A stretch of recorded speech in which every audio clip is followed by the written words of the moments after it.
5 years మీలో ఎంతమందికి mutton కాళ్ళు పులుసు ఇష్టమో నాకు కామెంట్ సెక్షన్‌లో పెట్టేయండి ఫ్రెండ్స్. ఈరోజు మా ఇంట్లో సండే స్పెషల్‌గా మటన్ కాళ్ళతో పులుసు అయితే చేశాం ఫ్రెండ్స్. మటన్ కాళ్ళు పులుసుతో మా ఇంట్లో ఈరోజు సండే అనేది కంప్లీట్ అయిపోయింది.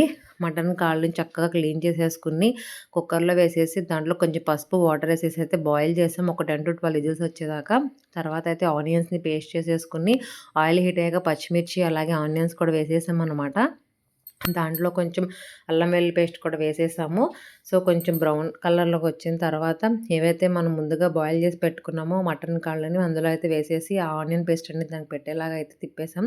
నెక్స్ట్ వచ్చేసి పులుసు కదా మనం రెడీ చేసుకునేది. దానికోసమైతే చింతపండు అనేది రెడీ చేసుకొని పెట్టుకున్నాం ముందుగానే. చింతపండు పులుసు పిండేసుకొని దాంట్లో కొంచెం కారం అలాగే ఉప్పు కూడా వేసేసుకొని ఉప్పు, కారం అనేది ఆ పీసెస్‌కి పట్టేదాకా తిప్పేసామనమాట. ఒక 2-3 మినిట్స్ అయితే బాయిల్ చేసేసాం. చేసిన తర్వాత ఏదైతే మనం పులుసు రెడీ చేసుకున్నామో చింతపండు పులుసు అనేది అందులో వేసేసాం మంచిగా.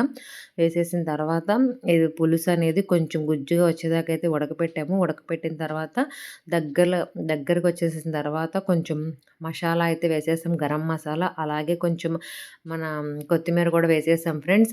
నాకైతే చాలా చాలా నచ్చింది. వేడి వేడి రైస్‌తో మటన్ పులుసు తింటే చాలా బాగుంది ఫ్రెండ్స్. అలాగే ఈరోజు మా ఇంట్లో మటన్ కీమా కూడా చేసుకున్నామనమాట. సో, మా వీడియో ఎలా ఉందో కామెంట్ సెక్షన్‌లో పెట్టండి friends. Thank you. Please subscribe my